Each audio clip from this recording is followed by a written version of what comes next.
Значи, според програмските цели на Синдикатот на администрација и државна управа, имаме денеска работилница која што е во делот на насоката на синдикалното образување на нашите членови. Воедно, заедно со оваа работилница, имаме и презентација на проектот 365 дена работнички права. Тоа е проект заедно со Конфедерацијата на слободни синдикати на Македонија.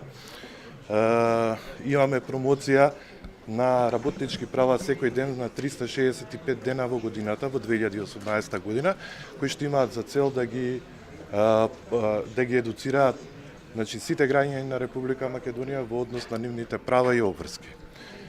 Во однос на синдикалното движење во Република Македонија, можам да кажам дека социјалниот диалог и социјалното партнерство е во моментот на најниско ниво, од причина што, по барањата на Конфедерацијата на слободни синдикати за остварување на нашите права согласно законот и колективните договори, имаме атак над синдикатите, така да во овој момент се случува еден страшен удар врз синдикалното движење, страшно непочитување на колективните договори, страшно непочитување на социјалниот диалог. Едукацијата на нашето членство трае и низ годините наназад, но Конфедерацијата на слободни синдикати на 17 јануари направи еден предупредувачки протест, но очигледно дека и тоа не беше доволно за да седнеме на маса да разговараме за нашите права и за нашите барања. Можам да кажам дека имавме неколку средби со владата на Република Македонија од тогаш па навака, но очигледно е дека некој манипулира и купува време за растурање на синдикалното движење во Македонија. Конфедерацијата на слободни синдикати на Македонија веќе има иницијатива, извршниот одбор на Конфедерацијата на слободни синдикати веќе достави иницијатива до гранските синдикати кои што до 10 април треба да решат за понатамошните чекори на синдикатите.